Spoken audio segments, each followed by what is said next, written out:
Bien sûr, de crypto, les infos crypto pour ceux qui n'ont pas le temps. Bitcoin, this is the end, les gars. On a touché parfaitement la target que je vous avais donnée sur ma fameuse trendline. Vous allez voir.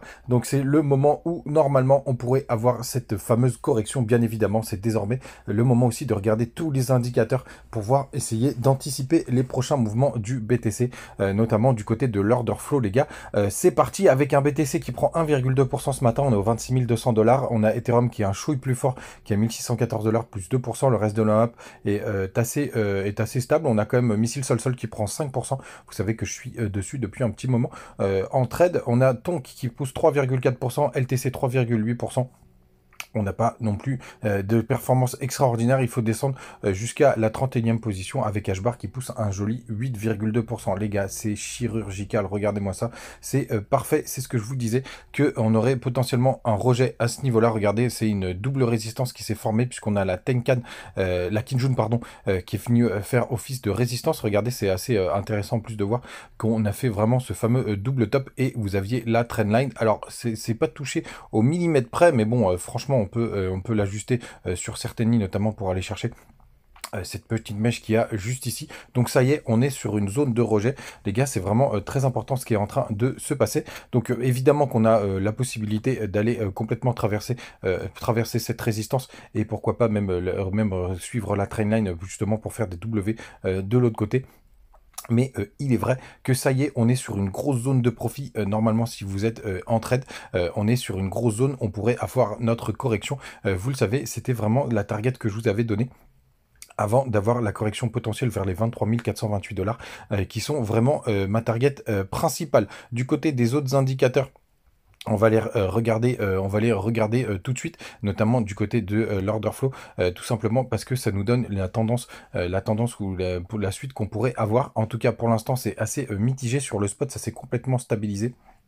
Regardez, sur les achats spot, là, le CVD est vraiment très très stable. Du côté des funding, on est repassé positif, mais encore rien de bien méchant avec un gros pic en négatif. Ça fait longtemps qu'on n'avait pas eu ça. Ça a permis vraiment d'alimenter un dernier pump pour aller chercher la trendline. Les open interest sont plutôt en augmentation. Vous voyez, on monte en escalier. Et du côté du long short ratio, qui est un des indicateurs les plus importants à checker en ce moment. On a toujours une majorité de personnes qui sont en longue à 59%, mais on s'en rapproche. Là, ce matin, on a des petites ouvertures de short qui se sont formées. Pour le coup, ils ont peut-être réussi à les toucher, cette fameuse trendline. Pour le coup, c'était vraiment une très très bonne zone de short. Donc vraiment, là, les gars, je suis très mitigé puisque c'est assez stable. Moi, je serais pas surpris quand même que BTC, il continue. Là, il nous stagne un petit peu et que les altes s'amusent un petit peu. D'ailleurs, c'est pour ça que je suis sur Missile Sol.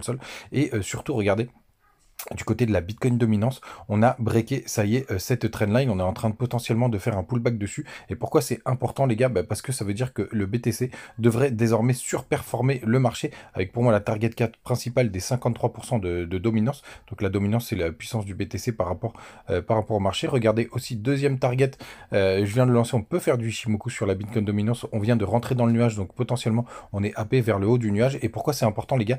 Tout simplement parce que quand BTC surperforme, c'est soit qui surperforme le marché, tout simplement, ou ça veut dire qu'on est dans une correction et que BTC corrige moins que les alts, les gars. Donc là, on va avoir vraiment des réponses assez proches, mais ça y est, on est sur cette grosse résistance. Et si le BTC doit corriger, on est pile au moment. Du côté, en plus des news, on a pas mal de choses aujourd'hui avec le Core PPI. On a aussi les chiffres de l'emploi. Donc les gars, vraiment encore une journée volatile avec beaucoup d'informations à 14h30. Faites attention à bien placer vos stops, même si ça va chasser dans tous les sens, les gars. Les informations aussi, c'est du côté de BitGet où ça y est, la compétition, les inscriptions pour la compétition ont démarré. Donc j'ai créé la team Cryptopsy. Je vais vous montrer comment vous faites pour la rejoindre. Pour le coup, c'est ouvert à tout le monde, hein, même si vous prenez des positions enfin pas très souvent, etc. Peu importe, l'essentiel c'est qu'on se muse ensemble et on partage nos informations. Donc là, vous allez tout simplement dans période d'inscription. Ici, et vous faites rechercher, hop, la team, on est déjà 3, vous tapez ici, là, dans le nom de l'équipe, vous tapez juste CryptoPsy, même CryptoP, ça fonctionne très bien, regardez, vous arrivez en premier, et vous avez juste à faire rejoindre, voilà, moi je peux pas le faire parce que je suis déjà dedans, bien évidemment, pour le coup, donc très sympathique, on va s'amuser ensemble, et bien évidemment coupler ça avec le Telegram, justement pour qu'on partage toutes ces informations, rejoignez-nous sur la team. Pour ceux qui sont pas encore sur BitGet, n'hésitez pas, hein, il y a toutes les infos, si jamais vous voulez nous rejoindre. Je vous partageais d'ailleurs hier cette fameuse trendline du côté de Twitter, les gars. Vous savez tout, journée à haut risque. Moi, je pense que les alts vont continuer de s'amuser d'ailleurs.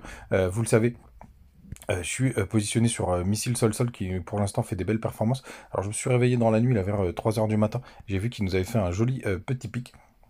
Mais regardez, oui, je vais quand même vous le montrer parce que c'est vraiment chirurgical ce qui s'est passé. Bah, tout simplement, regardez, on a été chercher toute cette zone d'imbalance là, avec cette mèche juste là, et surtout, regardez, on se fait complètement rejeter par la résistance de tout ce support juste ici. Donc c'était vraiment une bonne zone de take profit pour le coup. Pour l'instant, pour moi, avec les bols de Bollinger qui réaugmentent comme ça, j'ai pas envie de sortir du trade. Hein. J'ai passé mon stop à break-even. Donc au pire, il se passera rien, je perdrai rien du tout.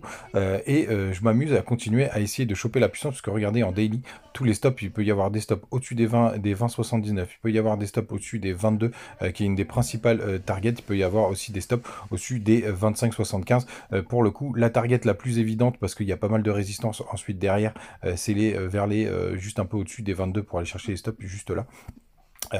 Pour le coup, par contre, je considère, les gars, qu'on se le dise, qu'il est un petit peu tard pour rentrer. À la limite, si on a un gros pullback aux alentours des 18-24, mais il faudra quand même surveiller BTC. Ça commence quand même un petit peu à affaiblir.